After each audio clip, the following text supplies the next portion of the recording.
Welcome to the Voice of San Diego podcast, where we make sense of local politics, schools, housing, public safety, the civic issues that impact the life of a San Diego resident. We break it down so you can understand it and make educated decisions. Everything that goes into our investigative reporting, the journalists, public records requests, the data crunching, and this very show depends on the support of people like you because we're a nonprofit news organization. Enjoy the show. Welcome to those of you listening on News Radio 600 Kogo. My name is Scott Lewis. I'm here with my friend Andrew Keats. What's up, my man? What's up, brother? It's good to have you back. Missed Thank you. Did you? Yes. This means a lot to me. Thanks. No problem. I'm in bad spirits though, man. I'm having a lot of trouble with the new reservation system for the campgrounds. You've been going off about it. It's terrible. So it's a wonderfully nice, user-friendly website, so I should be clear about that. It's very, very well designed. Mm-hmm. But they've switched it. So it used to be to get the nice spots right at state beaches or whatever, you'd go on the first day of the month, 6 months before the days you wanted to be there. And that would be for the whole month. So all of August was available on February 1st, right? Yeah. Now they've switched it so that it's to the day. So it has to be 6 months to the day that you want to arrive, right? Got it. Fine. Yeah. Except no, because people are booking for multiple days, which means that the day that you want to go is already booked. All the spots are already booked. And then you can extend your stay so that you can change your stay. Yeah, so that people, so the days that you want to go are never open. Like you go and look at that, you can not book the day until that day, and then it's too late. So you're a resourceful guy, so I don't believe that I'm going to be able to just solve this problem for you right now. And I've seen you fending off people on Twitter who keep saying, "Why don't you try this?" And you've always got an answer for it. So I'm sure you've worked at it. So I'm just going to assume that this is a problem that's difficult to solve. I'm just glad to see you caring about something that matters more than whether it's a little star or a heart on Twitter, which was the last thing that you got this upset about that lasted this long. Well, this is my family vacation. I know. I understand. You're just being a good dad now. Every year we go, it's like the kids fall asleep right when the sun goes down. I surf 7 times a day. I eat all their s'mores chocolate after they go to bed. It's life. Yeah, this is good for you. And they're taking it from me. I can't do it. I've ruined vacation. I'm a bad father. I have failed. And it's all because of California State Parks. And I've gotten in touch with them and I told them I'm mad. What did they say? They said, you can go be well, mad while you we're trying vacation. To understand the problem, sir. Why? Is there a secondary market for yeah? Well, these now there's these things that they're promising to be able to trade the spots 1/100th of a second after they become available. The flash trading has now taken over California State Parks reservation system. Secondary websites, market, like a Ticketmaster. No, you have to deal? put in your request. Yeah, exactly. Huh. It's like the whole point of state parks, state beaches and stuff is to have egalitarian access, right? You have a chance to have a waterfront vacation, without even being rich.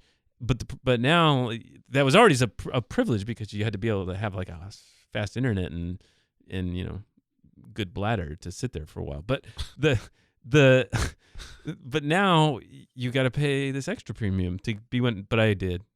You did it. It does violence to my sense of justice, but I you wanted to go on the vacation more than you cared about. They haven't delivered yet. Well, I'll update you on how it goes. Okay.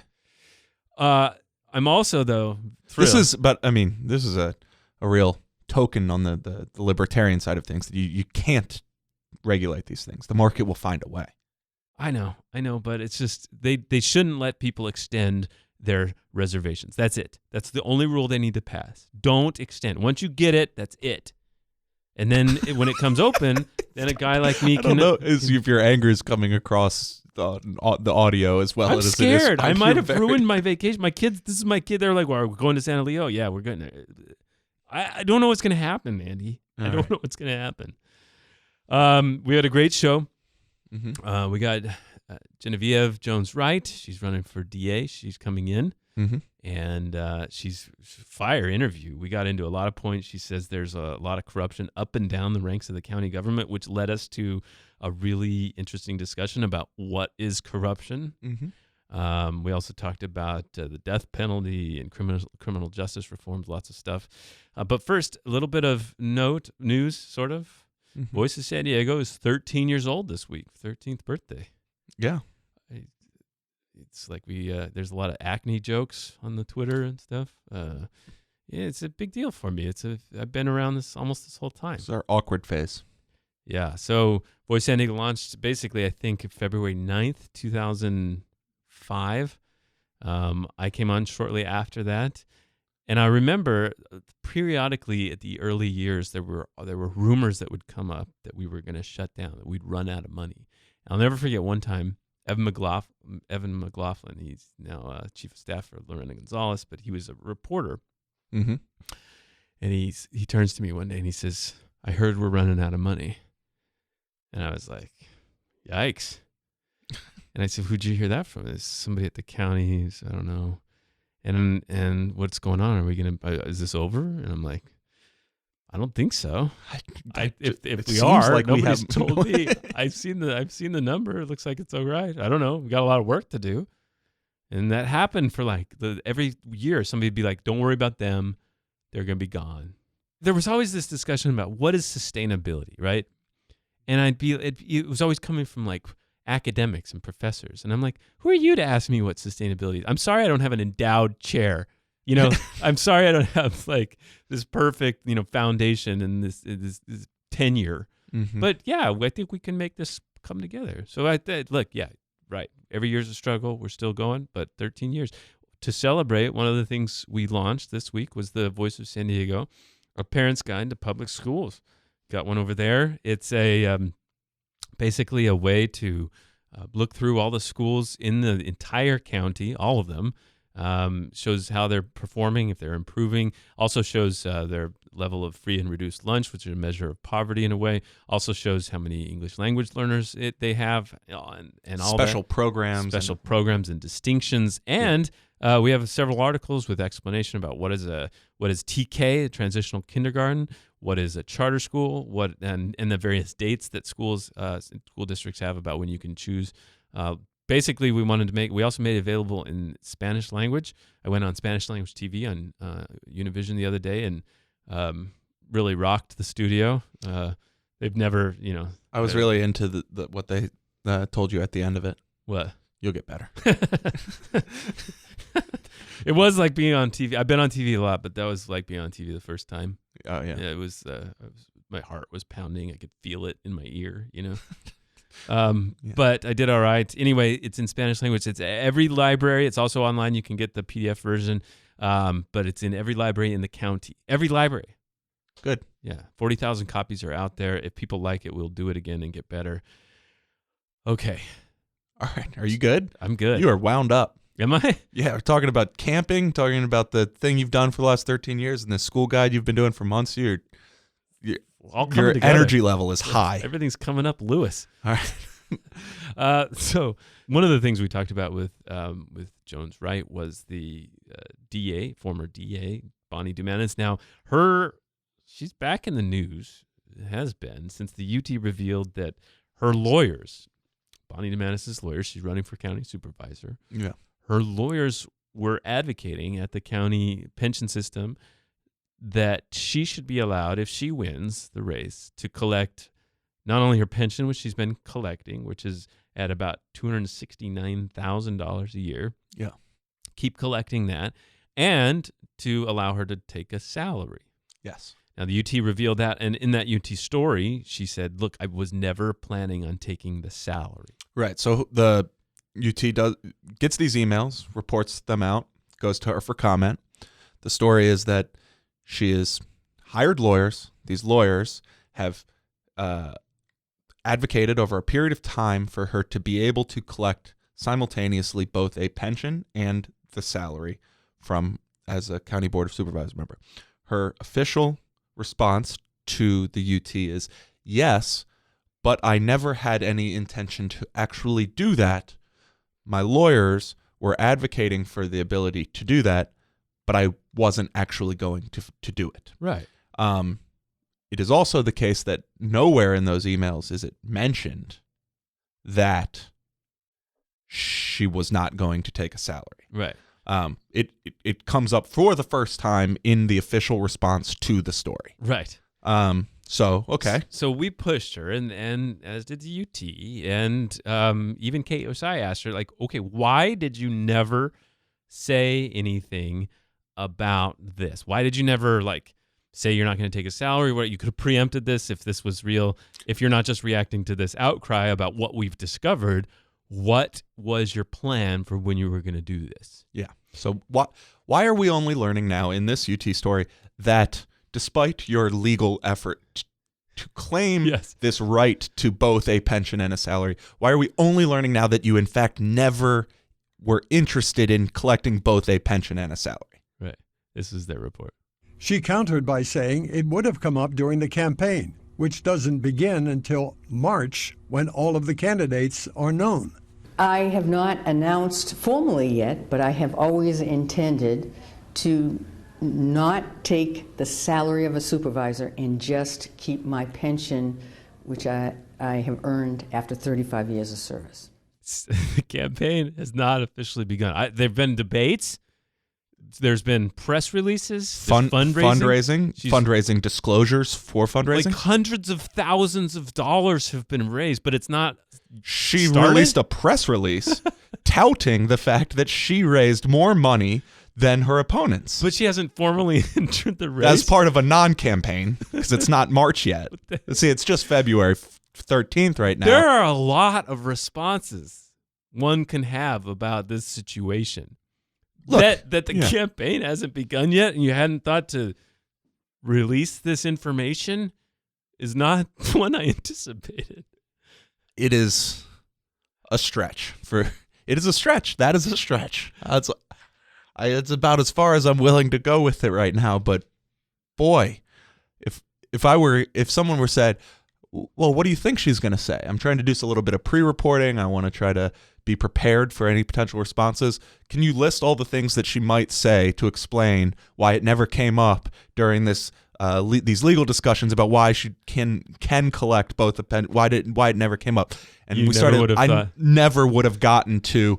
Well, the campaign doesn't officially begin until March. So she's sticking to it. Now, look, she could just say, I wanted to protect my options to take both, and this is I've earned the pension, and if I earn the salary, whatever. I'm a lawyer, and I believe in legal principles, and it was important to establish the clear legal principle that you were entitled to both. And the fact that it doesn't apply to me doesn't change that fact. And then even say maybe it didn't come up because I honestly thought it was private. I was just having conversations, something. But no, it's not really. Okay, anyway, I mean, I'm anxious for these next 2 weeks to tick off the clock so that we can begin the campaign, which hasn't begun yet. Right. Remember, these poor campaign donors that have been getting hit up time and time again for this campaign that hasn't started. Okay, so we asked Ashley McGlone. What does that even mean? Not formally announced. What does that mean? She has formally announced. Everyone knows. Maybe she was saying she hasn't formally announced she's not taking the salary. Like it's a proclamation. I don't know. Okay, so it's like an oversized pen. An oversized pension check that she'll rip up behind the podium. Salary check. Oh, salary check. Keeping the pension. Again, as she points out, she earned 35 years. And by the way, she also says she's not in favor of pension reform at the county the way that she was when she ran for mayor at the city. Yeah. There's always been a nice sort of double standard with the county as far as pensions go. Everybody's cool with them. Yeah, the city's perpetually a crisis. Yeah. County, never. That's all. And their pensions are more lucrative. Let's be clear. They're more lucrative. Yeah, and past retroactive benefit increases. I have a whole thing, but let's move on. I'm trying to get you going. The old Scott Lewis used to care about the county pension system more than the state camping registration system. It hurts. For 10 years I pushed on that and nobody cared. Yeah. 10 years. They retroactively But you found gold with the camping system now. This is They passed a 50% increase in pension benefits for county employees that applied retroactively in 2002 or 2000, and they would have like 30 people retire every month. Right after they did this, 800 people retired every month for a couple months because they got a giant giveaway, 50% enhancement. Their funding ratio went from fully funded to not fully funded at all, very badly. They had to borrow money to keep funneling into the system, and they invested some of it into hedge funds to try to make up the difference. Lost a bunch of money there, too. It was a mess, but it's fine. It's the one that's trustworthy. Yeah, no reform needed here. The city of San Diego had to get rid of pensions forever, and the county's been like, let's give the supervisors some raises. They've been great. It's fantastic. You got me. How did you do that? You just worked. It's like my daughter. I'm walking with my daughter, and all of a sudden I'll be carrying her. I'm like, how did I start carrying you? She's like, I just made you do it. I did. All right. We asked Ashley McGlone to go figure out how is this even possible, because the state had passed laws saying you can't double dip. You can't take a salary while you're collecting a pension. To be clear, like there was the state's pension reform initiatives were one major component of them was outlawing double dipping. This was a big thing. It was a bullet point. Yeah. And so we found out through this whole Dumanis thing that had been changed. And so in trailer bills to a budget bill in 2015 and 2017. That's what Ashley just. So we asked Ashley, well, when did this happen? And so it turns out it was attacked into this larger bill. Nobody had any discussion about it at the assembly or the Senate. No one registered support or dissent for these sorts of things. Or, support and opposition for a bill is a common thing that you see in the state. No one even. There was just nothing. It was just dead silence. And their argument was, look, well, we want these longtime public servants to have the chance to run for. We don't want to discourage them to run for office. They might be the best candidate. They might have all this information about it. One of the things that had been mentioned to me was, look, do you want a lifetime teacher? A teacher who serves 30 years career service to be precluded from then running for office. Right. Well, I think that they can choose, and they should be able to choose. Do you want your pension or do you want your salary? Yeah. But it was perfectly reasonable for me that they not be allowed to do both.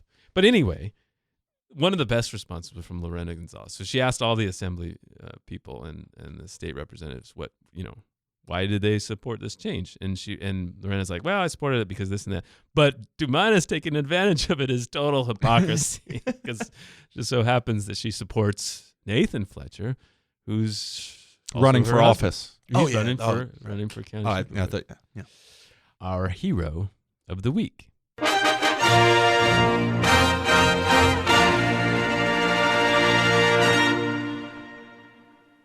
All right, hero this week is, hold on to your seats. Yeah. San Diego Unified School District. Yep.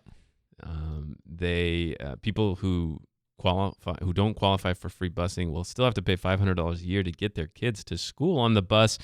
But the school board made a decision this week that it will stop sending anybody who fails to pay that bill to collections agencies, which can ruin their lives. Right. As voted on unanimously. So Mario Cran wrote a fantastic story in November about this practice, which is uncommon.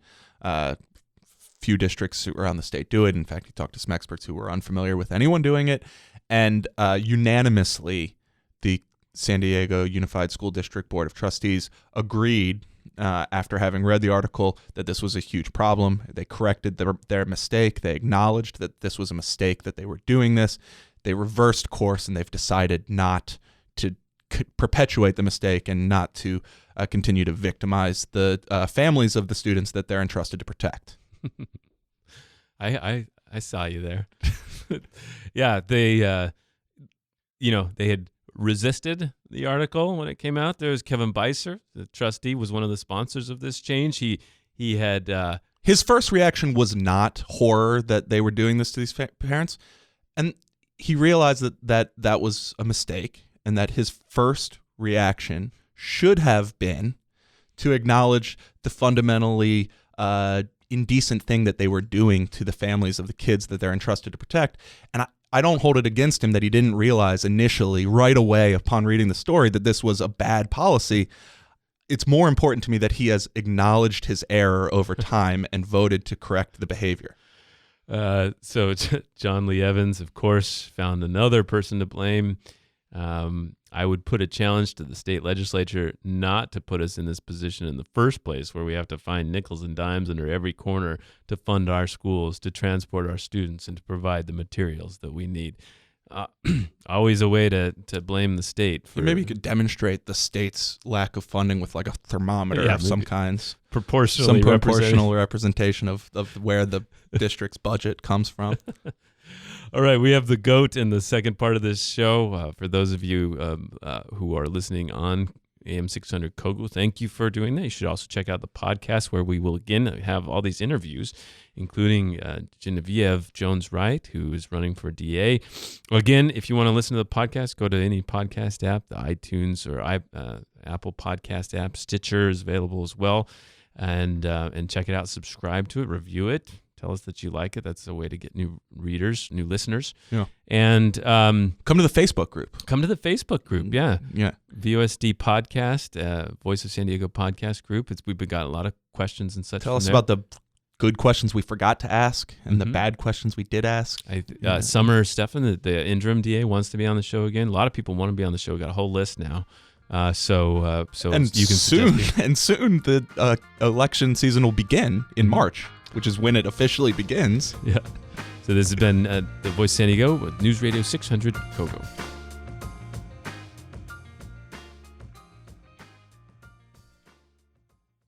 Voice of San Diego is pleased to launch our inaugural issue of A Parent's Guide to Public Schools. It's a free magazine-style guide created to provide a tool for families to use when making decisions about a child's education. Not only does it provide an overview of every public school's performance in easy-to-read charts, the guide also answers your questions about local public school options, like what is school choice? What is a charter school?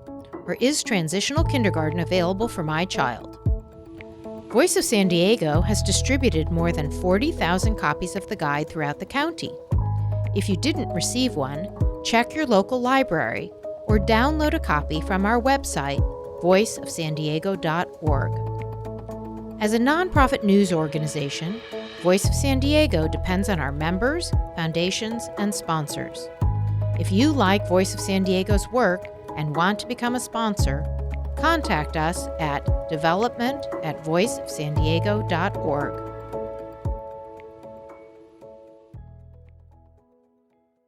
All right, calm down a little bit. Yep. Had a Coke Zero. Just I'm chill now. I'm not going to talk about the county pension or the campsites. Okay. All right. Our GOAT of the week. You lose. Good day, sir. All right. So in January, we started to hear about people complaining that their water bills were extraordinarily high. Channel 10, I think, was the first to break the news, and then NBC jumped on it. NBC found a lot of sympathetic, older women that like one day. My bill, which was normally $100, was $300. Showed that I'd used like 26,000 gallons of water or something, enough for a bunch of pools, and it was just like there's something wrong. And the city, instead of being like, oh, there's these people complaining about these high water bills, maybe there's something wrong. They said there's a flood or a leak at your house. You need to deal with it. Maybe you've had too many house guests. Yes, was one thing they actually that said. Fantastic. Yeah, maybe you've been drinking too much water. Just long story short, this is probably your fault. Yes, exactly. And we've all had that experience where you know that something's wrong, and the person you address about it is like very dismissive, and that's what the city was like. And now the city has reversed course and acknowledged that, in fact, there was something that happened, that hundreds of people were probably affected by it. Yes. And they are now going through the process of auditing some things. And our Rye Rivard this week poked around and asked them what they were auditing.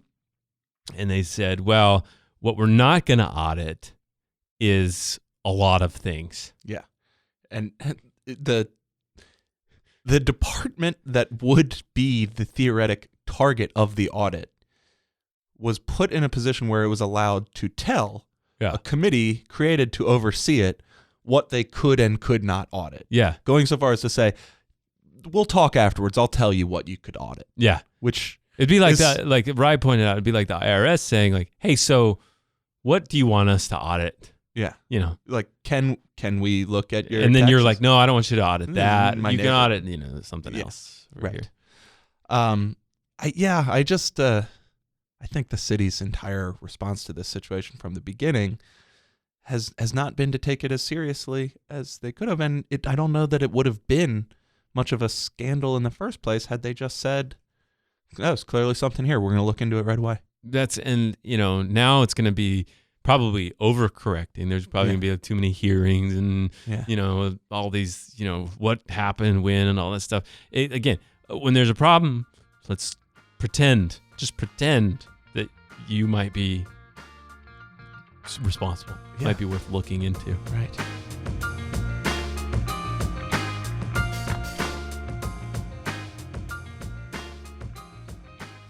Okay, we are joined in the Great Voice San Diego podcast studio by Genevieve JonesWright. Tell us a little bit about you. You're from San Diego, correct? I am from San Diego. I love to say that I'm a unicorn because there are not too many of us. I am born and raised in San Diego. I started my education career here, and I ended my education career here. So started off at Knox Elementary School and preschool. Knox, yes. Yes, Knox Elementary, then went to Lewis Junior High and then to Patrick Henry. Mm-hmm. From there, I went to the University of San Francisco. I had a year abroad and studied in Mexico City at La Ibero. Went back to USF, finished up there, went to Howard Law. Looking at you, Mr. Keats. And from there, I came home, I passed the bar, and then I went to California Western School of Law right here downtown San Diego. Cool. Yes. So Patrick Henry, you choiced into that. Yes. Is that, do you remember what the neighborhood was like, what that experience was like? I mean, obviously you do. Yes, I remember. So Lewis is in a neighboring community to Patrick Henry. And so I went to both junior high and high school. I was bussed in.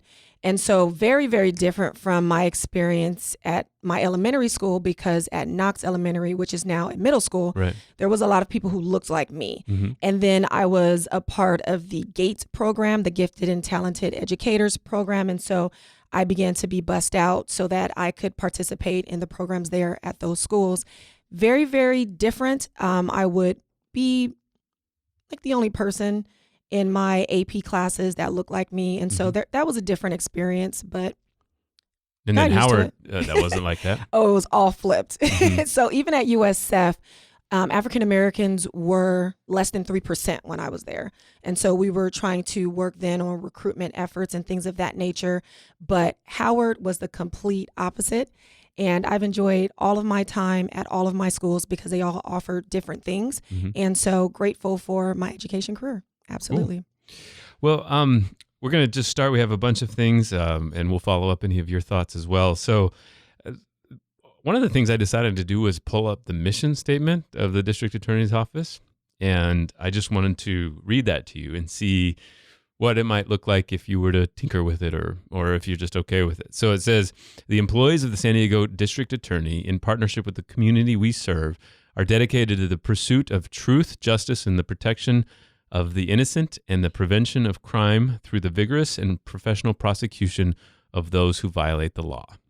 What do you think of that? I think the ending needs some work. I think that we can achieve justice and seek the truth without prosecuting being the only focus. And so I've been having conversations with community members all around the county. And there is one thing that sticks out to me is when someone said, well, you're going to be the district attorney. You're not going to be the district prosecutor. And I thought, wow, that's so profound, because that's the truth.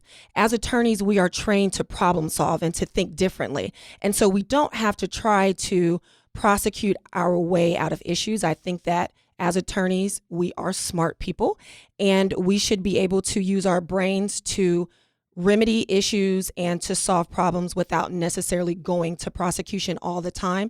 And so I would like to think that there's a little bit more that should be added to the mission statement and not just ending it with prosecuting. That's interesting. It's like addressing public safety through problem solving or something like that. Absolutely. And that would be the role of the district attorney's office. Yes. Yeah. I believe that when we're talking about evidence-based practices and science-backed policies, there is definitely a place for all of those things, and it's missing. It's a missing component. And so absolutely the district attorney's office should be looking at other ways to address public safety. Could you flesh out a few specifics? Like what would be something that maybe we haven't seen much or people don't associate with the work that the district attorney's office does that might be an example of this sort of thing? I think that the district attorney's office should be a part of preventative measures. I think that when you're constantly focusing on convictions, you don't have the right focus. If you actually focused on keeping kids out of the criminal justice system, your actions will look different. And so what I would like to see is the district attorney's office partnering with a lot of community organizations across the board that deal with mentorship, that deal with what we call our at-risk youth, so that we can prevent people from coming into the justice system. And so if we do those things, we're not prosecuting. We are keeping people from being prosecuted. And I think that that needs to be the focus of the district attorney's office. I tried to call around as best I could to people in the prosecuting community and ask, what they thought and what they might ask. And one of the things that kept coming up was this the question of this job and whether you were prepared for it. And they said, this is about 1,000 people. This office oversees. Have you ever managed people? So manage people, yes, right? Okay. I manage people in my life. Sure. I'm a manager of my family. When we talk about an office this big, who has an opportunity to do that until they have the opportunity to do that? Even with the interim DA, she's never managed an office this large until she was put in by the Board of Supervisors. And so I think that what people have to understand is that when I win on June 5th, I'm going to have a whole 6 months and I will become very acquainted with that office. And the office is not going to just shut down. It's not going to just be upended. What's going to happen is there are people there with expertise that are doing their jobs, that will continue to do their jobs. And to be quite honest with you, the job of the district attorney is to give vision and leadership, and that's something that is lacking at this point. But it is not to micromanage. This is why you have chief deputies. This is why you have HR. This is why you have other people in place. This is teamwork. And so I will be the captain of the team. But again, it goes back to collaboration and teamwork in the office. Am I prepared? Absolutely. This is what I do every single day. Mm-hmm. There's a bunch of employees you won't necessarily be able to dispatch or whatever, but there are these chief deputies that you could hire and fire. I think what I'm trying to get at with the question is, have you ever hired and fired people? So in my role as a board of director for the David's Heart Foundation, this is a nonprofit that deals with what we call at-risk youth. And I say what we call at risk because we have a different definition of that. Mm-hmm. We believe that all of us are at risk of not reaching our full potential. And so we work with at-risk youth, whatever makes them at risk, and homeless youth. And in my capacity as a board member, I am there making decisions on personnel and the instructors that we have come in as staff members. I have written the policies on conduct, and I am there when we have to do disciplinary actions. So absolutely, I have that experience. Mm-hmm. One of the things, there's a lot of people in the community. The DA is truly the leader of the law enforcement community in at least local law enforcement. Don't tell that to Dave Myers. Okay, that's fair enough. The sheriff has a role, but I think we can combine. Like, it's obviously a major role, and there's a lot of people in that role or in the jobs underneath it that are, I think, pretty fair to say, kind of hostile to your campaign. How would you start to build trust with them and lead and inspire them when you win and if you did win in June? So I think I'm a little more hopeful than that, unless you have some data I don't have access to. But what I will say is I've been a public defender here for going on 12 years. And so I believe I have a great working and professional relationship with the folks at the district attorney's office. I know that I have support in that office, whether these folks can say it publicly or not. I have support in that office. I don't think that we are going to enter into a hostile environment or that people will see it as a hostile takeover. Yes, there are going to be some folks who have been with the office for a long time. They're part of the old guard, and they will weed themselves out. This is going to be a fact. However, I believe that most of the prosecutors there understand the vision of true justice and what that means. For a very long time, that office has been ran in a political way, and I believe that with my leadership, you will see the rank and file deputies actually be grateful to have a leader who just says, go and do justice. This is what they want, to be completely honest with you. Right now, I work with deputy DAs who are scared to publicly say they support me because of what they saw come out of the Dumanis administration and folks who supported Brewer. No one wants to work in an office where they cannot exact justice in the way that they see fit. Why I say that is this. I believe that deputy district attorneys are the most intimate with the facts of a case. Why can't they have the discretion as to what the interest of justice looks like in resolving a case? I believe that those DDAs will be very happy and excited to know that I will come in and say, you can exercise your discretion because you've talked with the victims, you've spoken with the witnesses, you know this case better than anyone else. Yes, you'll have a chief of the unit, but you do not need to call your chief every single time there's a question in court. I can tell you that this happens all the time. That needs to stop. I want to empower deputy DAs. Who's going to be against that? I'm not going to tell someone that they're going to be sent to Vista when I know that they live closer to downtown San Diego simply because they supported someone who challenged me in a political race. Who would not want to work with someone like me who is reasonable? So I think it's going to be a great working relationship. And for those folks who have problems, they will weed themselves out. Yeah, I mean, so some of the, the reason that some of these deputy positions are at will is so that, in an elected office, you can direct and change the course of an office to suit your policy preferences. Whether it's personnel, I don't expect you to name names, obviously, but whether it's personnel or standards, practices, policies, and procedures, what would be the types of things that you would try to do initially to change the course of such a large entity? I mean, it's spread across the county. It does a bunch of different things. How would you actually enact some of the change in direction on, maybe not day one, but in the early goings of your term? So I think that the trust relationship has to be built not only from within, but outside. So you talk about public trust and public confidence. A lot of the members of our communities have lost trust in the district attorney's office. This is an office that is worthy of a high opinion and respect. But the things that we've seen come out of that office has eroded public trust and confidence. So that's one of the first things I want to do.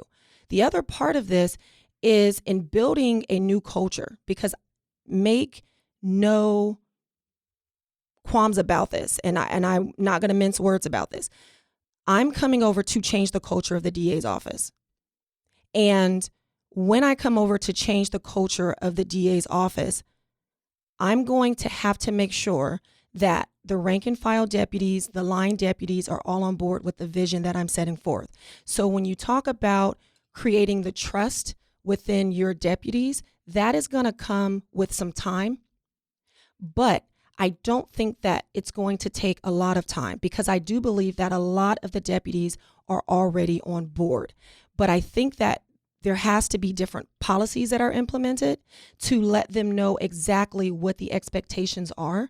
And again, some folks will say, I'm not going to be able to carry that out. But I believe that the majority of the deputy DAs will understand the vision because they understand it now. And so I don't think it's going to be a hard-fought battle to build trust. I think the trust is already there. These are folks who have known me for years. And when I take the lead position, I don't expect too much to change. I believe that for the majority of DDAs, they wake up and they want to do justice. But unfortunately, what that looks like under this current administration, it really hampers their ability to do justice in the way they see fit. We have to understand, and I don't like to see things as black and white. Prosecutors are all one way, defense attorneys are all another way. There are lots of deputy DAs who voted against the way their office voted when you talk about propositions like 47, 57, and 64. These are people who understand the benefit of those propositions, even though the office publicly opposed them. So again, I don't think that there's going to be a hard, it's not going to be too hard to come in and say, this is the vision. Are you on board or not? I believe that the majority of the DDAs are on board. Absolutely. So let me follow up on something you said. You said that the office is being run in a political way. What did you mean by that? It's being run in a very, very political way. And this is not a secret to anyone. We know folks have been pushed out into other branches based on their support of Mr. Brewer when he ran against Bonnie Dumanis. We know that some folks were not given promotions. That's no way to lead an office. And I will say this, I do not believe that politics belong in the justice system, and it doesn't belong in the DA's office. One of the things, I went through your website and read the frequently asked questions page, and one of them says, what is your stance on public corruption? You're against it. Good. But it says, unfortunately, corruption seems to be present in all levels of our county government. What do you mean by that? Well, let's take this example of the interim DA and how she was selected. She was placed into that seat after having backroom meetings off the books with the very entity that was to make the vote. That is corruption. That is what corruption is.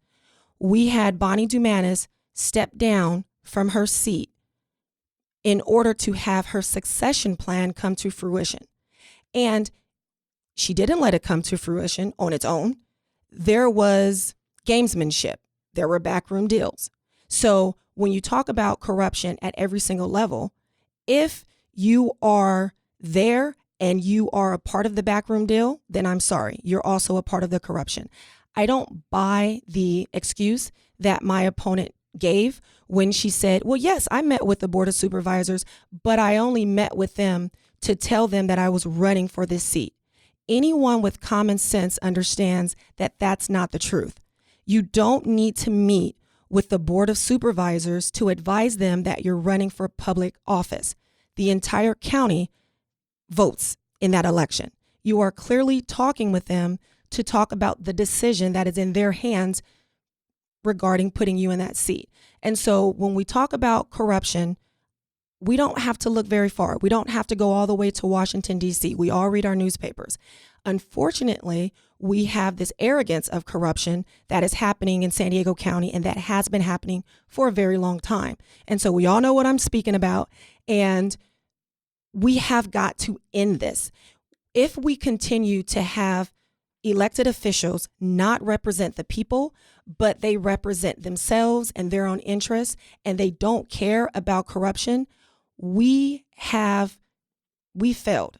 We failed our people, and we failed the positions that we were entrusted to take responsibility for. Let me so the very act of meeting with them. So like if a Supreme Court appointee goes and meets with senators, that would be okay. They do that to sort of vet that process. What is the act of meeting with the Board of Supervisors? Where does that cross the line into corruption? So I could write a whole book about this. All right, good. Okay. Let's talk very seriously about what happened, okay? Okay. Bonnie Dumanis ran for mayor of San Diego as the district attorney. Mm-hmm. She did not feel the need to quit on the people of San Diego County. She was able to campaign, and this was from a county position for a city position. A big one. Yeah. A very big one. All of a sudden, she says, I would like to consider running for a county seat. So I'm going to leave and step down. What should have happened was she left it there. That's what should have happened. She did not do that. She wrote in a memo that was later leaked by someone in her office that there was a succession plan. Okay. Now, with the succession plan, that's a problem just in the phraseology. This is a democracy. This is not a monarchy. We don't have a queen who sits on a throne and says, you know what? This is the person that's going to succeed me. This is how this is going to happen. So we have a person who already believes that she has the power to appoint and anoint someone for her seat.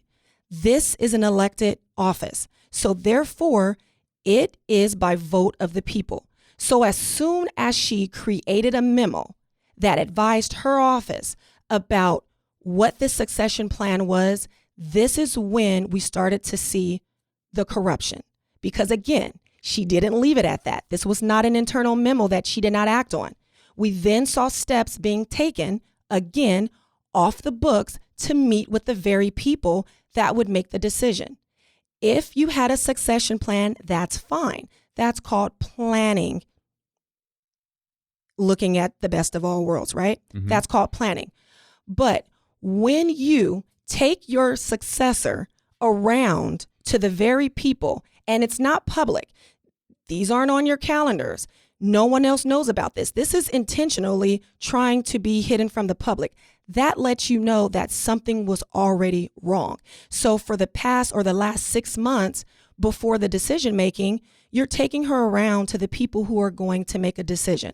And it's not the public, it's the Board of Supervisors. So therein lies the very root of corruption. When you believe that you can hijack democracy, and then it played out. I mean, now, so the counter narrative there is that the County Board of Supervisors are each, 5 independently elected officials who exercise their own discretion, and Bonnie Dumanis could write up whatever succession plan she wants. They're not obligated to go along with it. They chose to do so. Maybe it's because Summer Stefan met with them. Maybe it's because they thought she was the most qualified candidate. Maybe it had nothing to do with the succession plan. What is where does it become corruption and not just, well, these are these 5 people voted for the person they thought was best suited for this position, and knowing that, yes, she's the interim, and yes, that definitely gives her an advantage electorally, but we'll still have an election. There will still be an opportunity for the public to vote for you or vote for her. Whatever nascent advantages she has, don't necessarily anoint her anything. So don't get me wrong. I do not believe that the Board of Supervisors crafted this plan with Bonnie Dumanis. Mm-hmm. They are merely pawns in her game.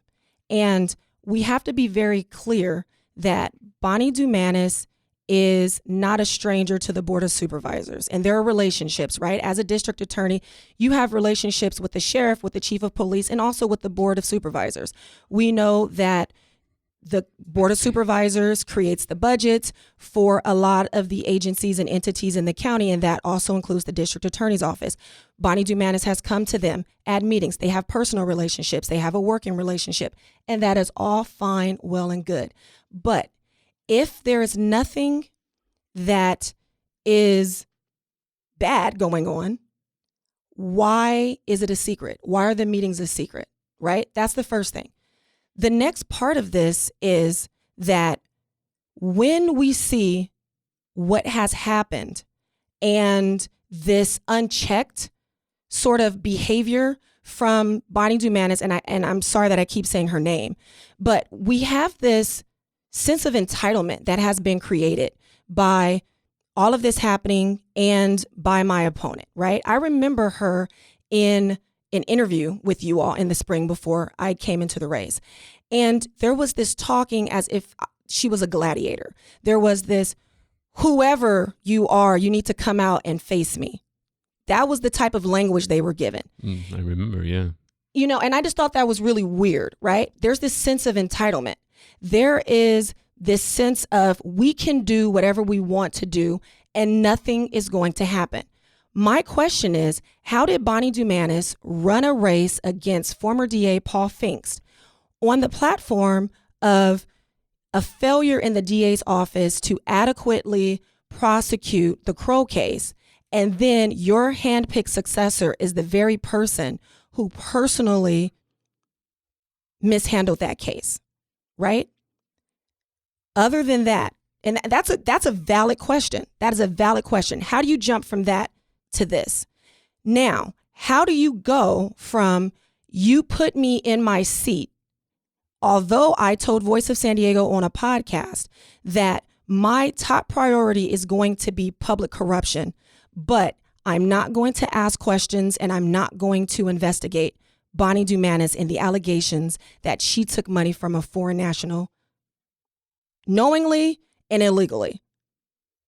You haven't said anything about it. You haven't investigated it. You're not asking any questions.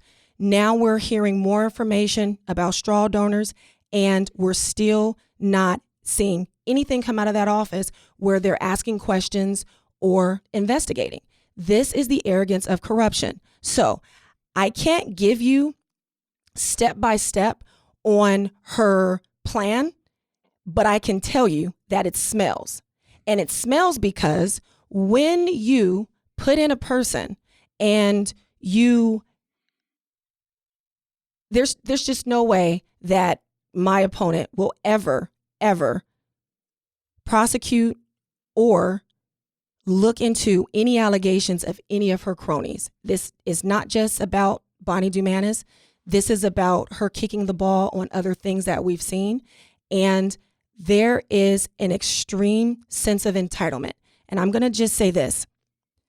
That office, or my opponent, I should say, is very fearful of someone like me taking the reins of the DA's office. They are very fearful that they're going to lose power. This is a power struggle. And so when you talk about someone having to go through great lengths to maintain that power, you put in someone who is going to continue your legacy and continue the doings and the inner workings of your administration. And that's what I'm seeing here. Would you investigate or launch an investigation into District Attorney Dumanis's relationship with Jose Susumo Ozano if you were elected? I believe that is under the purview of the district attorney's office. You can't say we have a public integrity unit and then that unit doesn't do what it is supposed to do. And that's what we've seen out of that office. We've seen the office be created in order to go after certain people. And there were very high hopes and a lot of big words when this unit was launched. But then we saw that this unit didn't do what it was supposed to do. So the question is, why have a public integrity unit if you're actually not going to investigate public integrity issues? That is a huge public integrity issue. We had the sitting DA running to be the mayor of San Diego, knowingly taking funds from a foreign national. Yes, the DA's office should be looking into that. But will the DA's office look into it with her handpicked successor? We all know that that's not going to happen. Let's talk about public integrity for a minute. So the thing I think you were alluding to that came up was Summer Stefan, the interim DA's decision not to investigate the Chris Kate issue. This memo that was handed, the city attorney complained that a criminal action had occurred, that a memo had been leaked. Chris Kate came forward and said it was him. That was referred from the district attorney's office to the attorney general's office. And I think, I don't want to necessarily talk about that issue, but what comes up about that issue is the question of a prosecutor addressing people who supported his or her campaign or politically is aligned with that person. And it's a very interesting part of our democracy that we have to elect people, and those people have to enforce the law ostensibly and hopefully equally across the board, no matter whether the person alleged to do something wrong was a part of their campaign or whether they were opponents. How do you do that well? How do we take steps to make sure that the DA, Summer Stefan, you have the confidence to be able to handle a sensitive case like that and to be able to generate public trust in that system, but potentially either attacking or going after somebody who's their opponent or their supposed friend? How do we do that? How do you restore that integrity to make sure that you don't have to pass those cases on? Well, the first thing you do is when you sit on a podcast like this and you say that your highest priority is going to be public corruption, because public corruption is like arsenic in the water, which is exactly what interim DA Summer Stefan said, is you actually enforce that. You actually, when your words go to God's ears and he gives you 3 solid ways to show the public that you are staunchly opposed to public corruption, then you go after it. So we've seen just in the last few months that it's not just the council member issue. It's not just Bonnie Dumanis. It's about public agencies who have committed fraud on the people of San Diego County and trying to give false numbers so that voters will rely on those numbers and will vote for a measure. This is what the DA's office is supposed to do. But the public cannot trust you if you can't keep your word. So the first thing is you keep your word.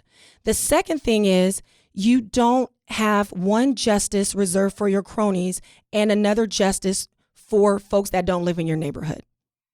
Yeah, well, I mean, and this relates to Scott's question, but the other side of the coin with Summer Stefan saying, I'm going to recuse myself from this situation, she didn't specify exactly why. One would be left to surmise that it was either because they shared a political consultant or because there was some sort of endorsement from between them. Or the Mara Elliott endorsement. So some combination of those 3 things or one of those 3 things. But the flip side of that coin is, and I said this once and some people took issue with it, is that another way of saying that is I will only prosecute my political enemies. And it is the case now that we have elected prosecutors. That is not going to be changed anytime soon, probably not in any of our lifetimes. So that being the case, how do we get to the other side of it and we just say, it will sometimes happen that I am left to prosecute the behavior of both rivals and friends? I don't think we have to get to that place. I think that's understood. Mm-hmm. A DA. It has to be. Yeah, I mean, that's just your job. But this is the problem. This is why I talked about the corruption and the arrogance of corruption. I may not be able to put my finger on the exact date that Bonnie Dumanis hatched this plan, but the point is this. When you are the DA and you have an understanding that someone put you in that place, you owe them. You are indebted to them. So she's never going to prosecute Bonnie Dumanis. That was never a concern of Miss Dumanis because you named her as the manufactured incumbent. That's what played out. They've manufactured an incumbent. Exactly what you said, Andrew, about this statement. The statement gave no transparency. That's a problem.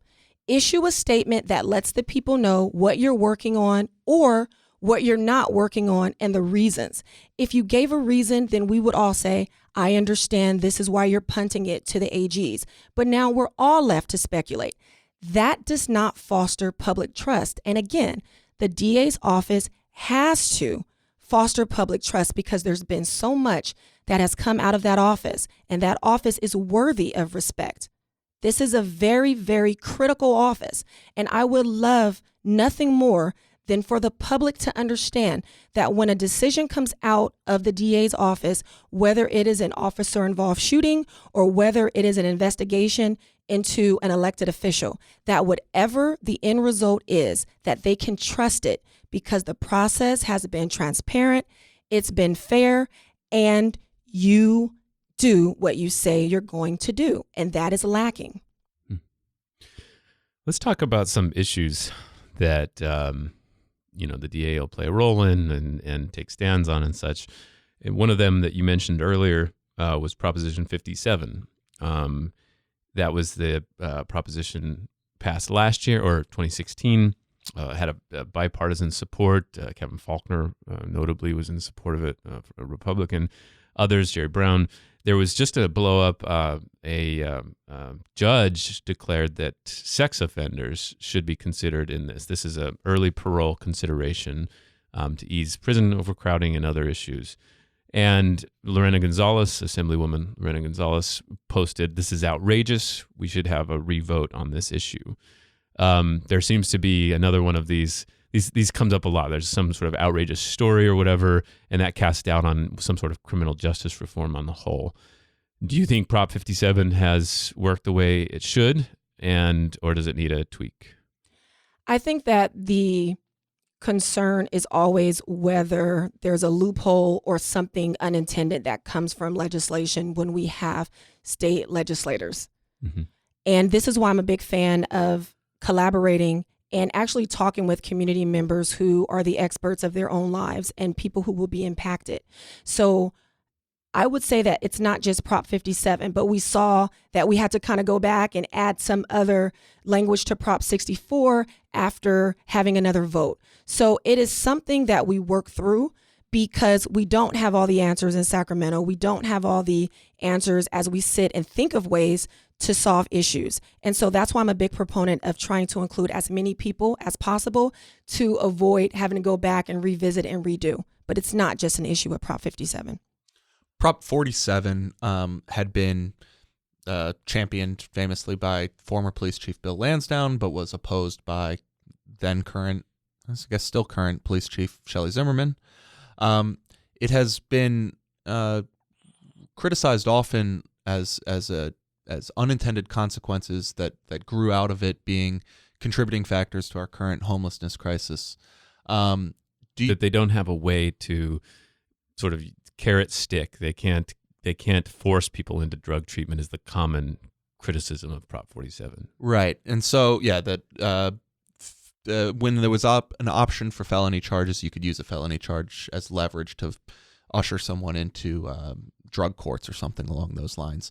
Do you believe that there have been unintended consequences from Prop 47? Do you think that it has been in any way contributing factor in the current homelessness situation? So what I will say is that you can't force anyone to do anything. That's never going to work. So that's the first misconception that we need to put aside, is that forcing anyone into drug treatment is never, ever going to work. It has to be their choice. They have to be ready for it. And that's with anything in life, right? If you're a kid and your parents are trying to force you into doing something, you're probably going to rebel. Oh, man. Now, do I think that Prop 47 has contributed to homelessness? I don't. I believe that a failure of leadership has contributed to homelessness. We've known that we have had a lack of affordable housing for years. We have misplaced and displaced low-income housing for luxury apartments and for other infrastructures that our city has deemed worthy of us focusing our attention on. We've had warnings at a county level and at a city level, and it was just a failure of leadership to do anything about it. So I'm not going to throw the blame on Prop 47 because this is something that has been looming for years, and it's something that the leaders need to come together and fix. It's not about Prop 47. This was a problem before Prop 47. The only issue I see with Prop 47 is the need to actually allocate the resources so that community organizations can actually do the work. Which was part of the initiative, and that's kind of been the second part of it that hasn't happened, which is, yes, this might result in some lost opportunities from the prosecutorial side, but we will compensate for that by providing more resources for education and those sorts of diversionary programs. And so, what's left to be done at this point? What do we do to finish the second half of that proposition?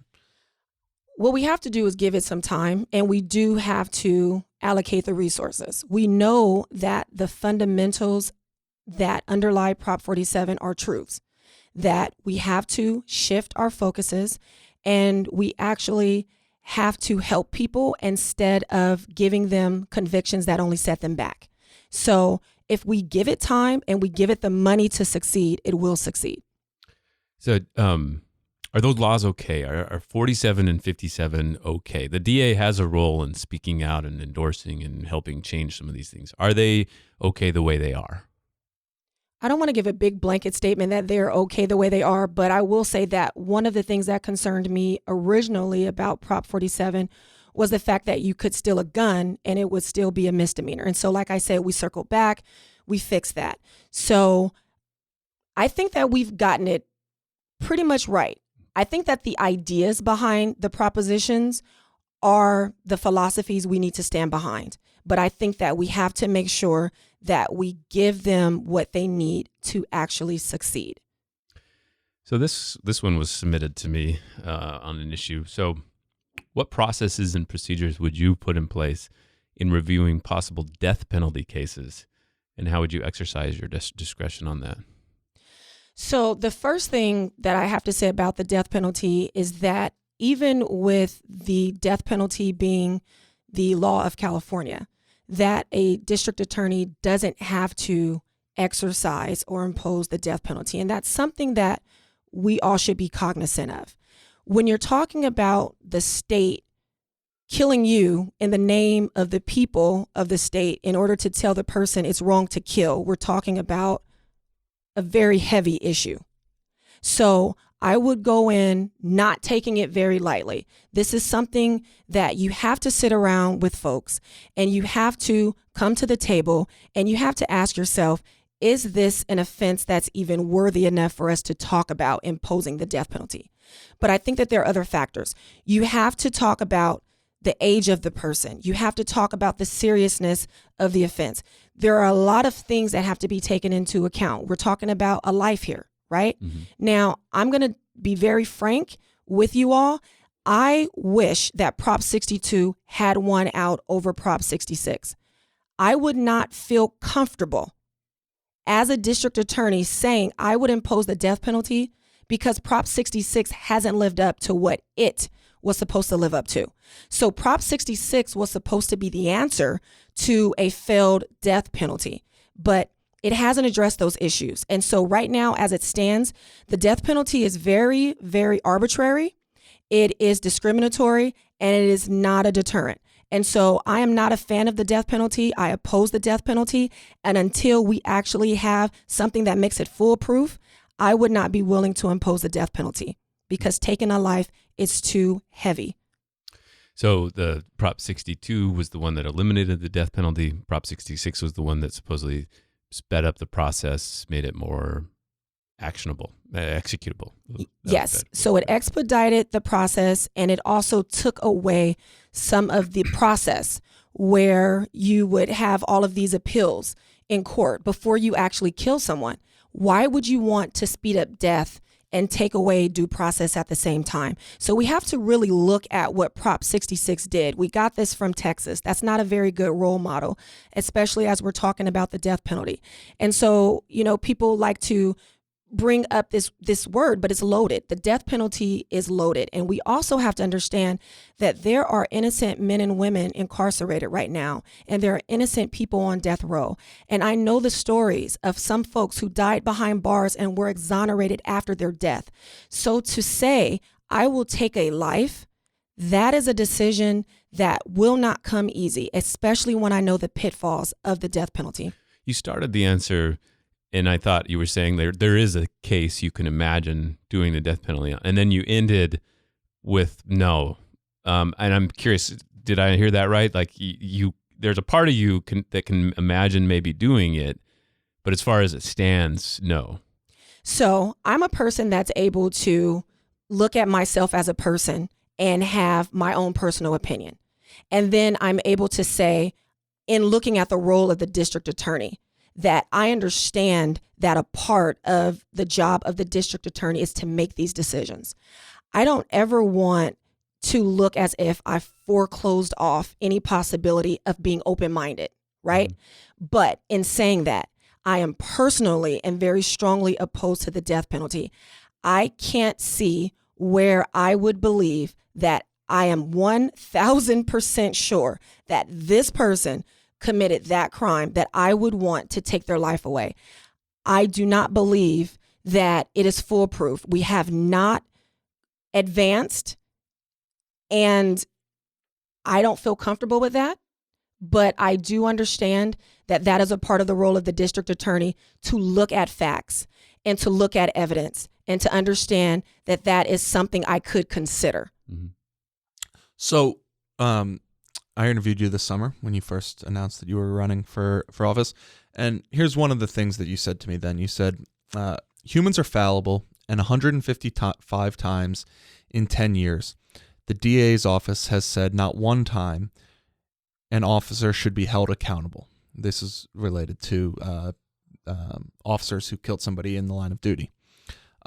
You said, I think the numbers tell us something. I believe the district attorney's office needs to start weighing in on policies that could help decrease officer-involved shootings.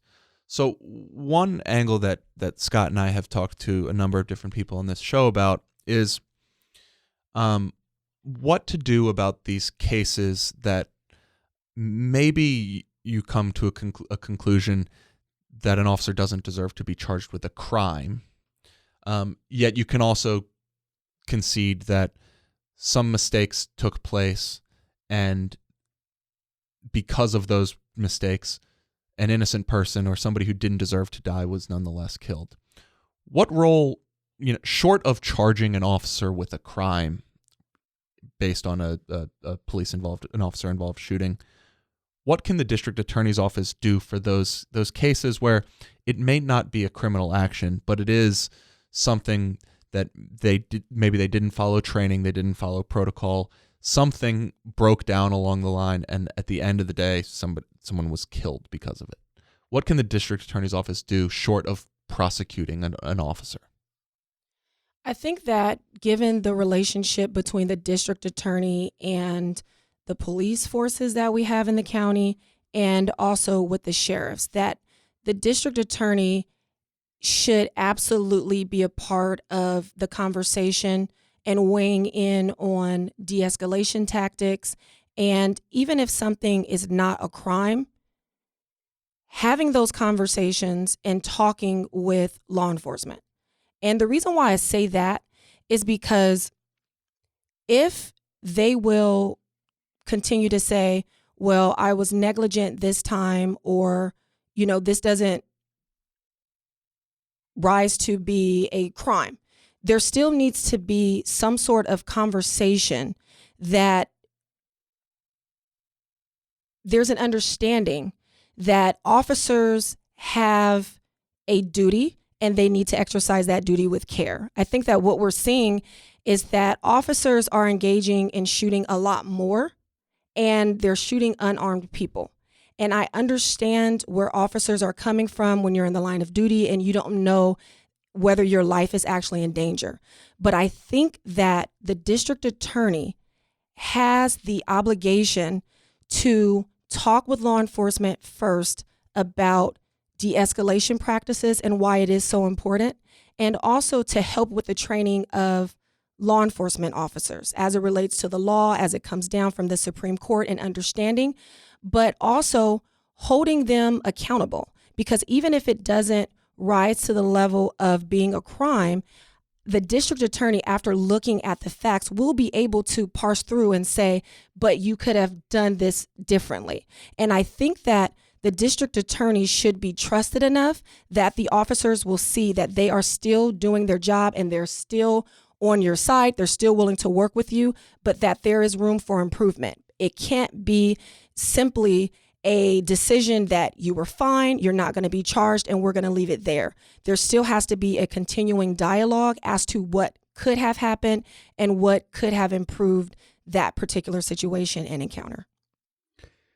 The other day, the interim DA, Summer Stefan, announced that she was going to proactively seek out people who had been convicted of marijuana crimes and help to expunge their records, to clean them. The Prop 64 had allowed for people who had been previously convicted of crimes related to cannabis to get those cleared. Did she do enough? Is she doing enough with regard to marijuana enforcement and the new laws? So my office, the Office of the Primary Public Defender, is working with the District Attorney's Office and helping people vacate convictions and also to reduce convictions. I would like to see a more streamlined process, and I would like to see more of a proactive stance from the District Attorney's Office, where cases that they know were affected by Prop 64 should just be pulled, and they should proactively give them the legal remedy that they're entitled to. I don't think that the district attorney should wait for petitions. So many people are just preoccupied with surviving and living. And the people have spoken and have said that this is no longer considered to be a crime, or this is no longer a crime at this level. And I think to put the onus on citizens for a remedy that the government is now supposed to handle is not the proper course of action. So I would like to see that these things are being pulled on their own and not waiting for someone to call an office and say, hey, I think I may have a case that may be affected by Prop 64. I would like to see a streamlined process, and I would like to see the district attorney just vacate the convictions that should be vacated and reduce the ones down that should be reduced. There was a case of the district attorney prosecuting a lawyer who was associated with a man that was accused of marijuana issues and illegally manufacturing it. He was, his conviction was basically brought down to a small, or his accusation was brought down to a misdemeanor. His attorney is still being prosecuted. Is that an appropriate prosecution? So, which one I'm talking about. This is Jessica McCall for sure. I absolutely know what you're talking about. I think that we're heading into dangerous waters when you are prosecuting an attorney for doing their job. They're doing their best and advising their clients. And we are really getting into dangerous waters when the DA's office says, give me all of your confidential communications, even the ones not dealing with the client that we suspect of doing anything illegal. And so this case actually presents a lot of issues. And so the first one is the breach of attorney-client confidentiality and privilege communications that I think every attorney should look at this and say, wow, this is a slippery slope and we are really treading in very deep and dangerous waters. I don't like anything about that case at all, because you have an attorney who is simply trying to do her job, and now she's being pulled into the criminal justice system. On the other side of this, you have now a reduction from felonies to misdemeanors come out of that office for the original gentleman who was, first not charged and then charged. And so you're thinking, well, what do you still have the attorney on the hook for? And so there's a little bit of hypocrisy coming out of that office as it relates to this case in particular, but also to marijuana. And so that case gives me pause, and there are definitely concerns about that case. So, do you regard yourself as a criminal justice reformer? I don't know. I don't know that I call myself a criminal justice reformer. I believe that I am a person who believes we need change, and I absolutely believe we need change. Whether it is a reform, I don't know, because, I could get into my views on this. I think that in a certain regard, our system is working the way it was intended. I really do believe that the system is not broken in a lot of respects, right? We say that it's broken, but when we talk about mass incarceration, this is the way that it was actually intended. And so am I a criminal justice reformer? I think that I am a person who sees what we're doing right, what we're doing wrong, and want to head us in the direction of righting all the wrongs of the criminal justice system. And, if you label me a reformer, I won't be mad at you, but I don't know that I'm a criminal justice reformer. Yeah. I ask because there's something of a movement nationally that your name has been attached to in national articles. Larry Krasner in Philadelphia was a civil rights attorney, recently elected as district attorney, is the most notable of this movement. And I wonder how much you identify with it, and whether there's any sort of discussions, any sort of group efforts to sort of collectivize resources around these sorts of things. You know, in what ways do you identify with these other candidates that might be, mentioned alongside you in a national story that looks at this trend? How do you think of these sorts of things?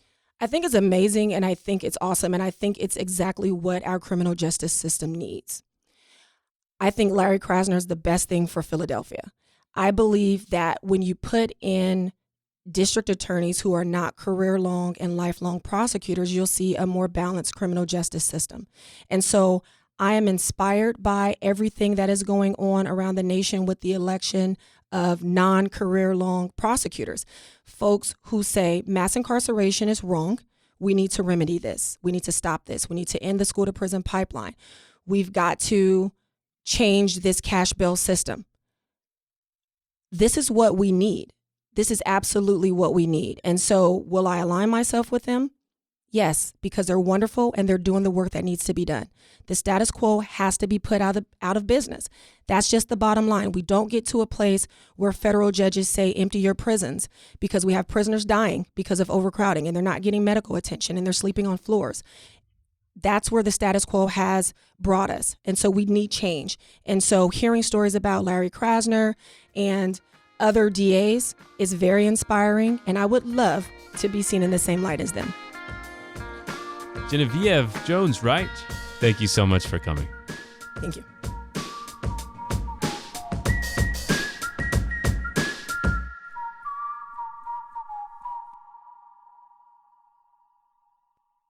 The Voice of San Diego podcast is part of the Voice of San Diego podcast network.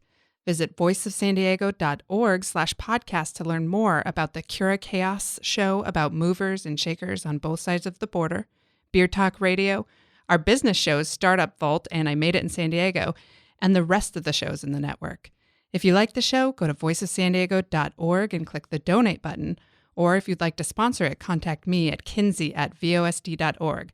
That's KINSEE@vosd.org.